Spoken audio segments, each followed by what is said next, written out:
Hi guys, எல்லோரும் போன video வந்து ஃபாலோ போடுங்கன்னு கேட்டிருந்தீங்க. ஸோ அதோட வீடியோ தாங்க இது. நம்ம கேஸ் ஏற்றிட்டு போனதில் ஒரே நாளில் எல்லாமே காலி ஆகிடுச்சிங்க. நம்ம ஏற்கனவே கஸ்டமர்கிட்ட சொல்லியிருந்தோம். ஸோ லீக் இல்லாமல் நம்ம வந்து லீக் அரெஸ்ட் பண்ணாமல் கேஸ் ஏற்றிருந்தோம்னா காலி ஆகிடுன்னு சொல்லிட்டு இருந்தோம். அடுத்த நாள் ஃபுல்லாகவே காலி ஆகிடுச்சிங்க.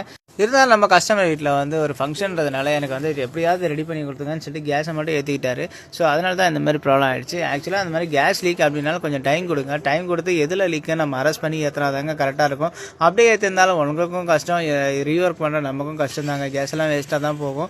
ஸோ இது வந்து பார்த்தீங்கன்னா அவர் இந்த யூனிட்டில் வந்து 6 மாதத்துக்கு முன்னாடி இண்டோர் காயிலில் வந்து லீக் இருந்திருக்கு. அரெஸ்ட் பண்ணி வெல்டு பண்ணி போட்டிருக்காங்க. ஆனால் இப்போ வந்து மறுபடியும் வந்து ப்ராப்ளம் வந்திருக்கு. ஸோ அதனால் வந்து இண்டோர் காயிலையும் நம்ம மேலே டவுட் இருக்குது, அவுட்டோர்லேயும் நமக்கு டவுட் இருக்குங்க.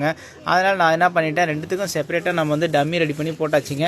போட்டுட்டு இப்போ வந்து அதில் R32 கேஸ் வந்து யூஸ் பண்ணுறாங்க. ஸோ R32 கொடுத்தே வந்து நம்ம லீக் டெஸ்ட் பண்ணலாம்னு சொல்லிட்டு இண்டோருக்கும் அவுட்டோருக்கும் தனித்தனியாக வந்து ஸ்டாண்டிங் ப்ரெஷரான 250 PSI கொடுத்து நம்ம வந்து ரெண்டுத்தையும் ஹோல்ட் பண்ணுறாங்க. இதை வந்து நம்ம ஒரு நாள் ஃபுல்லாக ஹோல்ட் பண்ணிவிட்டு அடுத்த நாள் வந்து நம்ம செக் பண்ணி எதில் வந்து இண்டோர்லையா இல்லை அவுட்டோர்லையா எதில் வந்து லீக் ஆகிருக்கு அப்படின்னு நம்ம பார்த்துட்டு கன்ஃபார்ம் பண்ணி அதை மட்டும் நம்ம சீக்கிரமாக சர்வீஸ் பண்ணலாம் பிளான் பண்ணிட்டாங்க.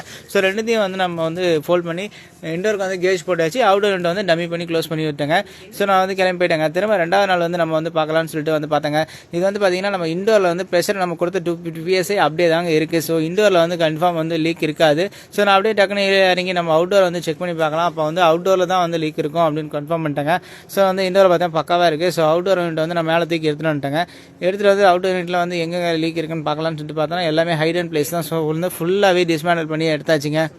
நிறைய பேர் வந்து கேட்குறீங்க, லீக் வந்துக்கு எவ்வளோ சார்ஜ் பண்ணுவீங்க, லீக் ஆகிறதுக்கு எவ்வளோ சார்ஜ் ஆகுன்னு கேட்குறீங்க. இதுதாங்க ஒர்க்கு. இதனால தான் வந்து ஒருத்தங்களும் வந்து அதிகமாக சொல்கிறாங்க, லீக்கேஜ் வந்து பார்த்து தான் சொல்ல முடியும், கேஸ் ஏற்ற முடியாதுன்னு சொல்கிறது வந்து காரணம் வந்து இதுதாங்க. இப்போ வந்து பார்த்தீங்கன்னா இந்த யூனிட்டில் வந்து பார்த்தீங்கன்னா லீக் வந்து ஃப்ளானட்லேயோ எதுலையுமே இல்லைங்க. லீக் வந்து அவுட்டோர் யூனிட் தான். ஸோ ஃபுல்லாகவே ரிமூவ் பண்ணி நம்ம வந்து கேஸ் வந்து பார்த்தீங்கன்னா இதில் இருக்க அதே வந்து R32 கொடுத்து தான் நம்ம பார்க்குறோம். கடைசியில் பாருங்கள், இந்த இடத்துல வந்து பார்த்தீங்கன்னா லீக் வருதுங்க.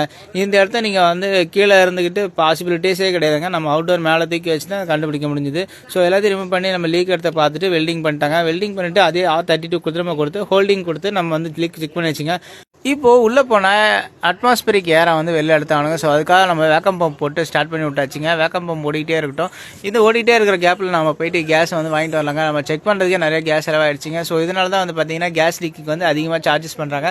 நீங்கள் அதில் போட்டுட்டு இருக்க குவான்டிட்டி மட்டும் வச்சு நீங்கள் கணக்கு பண்ணக்கூடாதுங்க. கேஸ் லீக்குன்றது வந்து பார்த்தீங்கன்னா எக்ஸ்ட்ரா நம்ம வந்து கேஸ் வந்து செலவு பண்ணுற மாதிரி தான் இருக்கும். ஸோ எல்லாத்தையும் பக்காவாக முடிச்சு கொடுத்து ஆன் பண்ணி பார்த்தாச்சுங்க. கேஸ் சூப்பராக கூலிங் சூப்பராக வருதுங்க. தேங்க்யூ ஃபார் வாட்சிங். இதே மாதிரி சர்வீஸ் வேணால் என்னை கான்டாக்ட் பண்ணுங்கள்.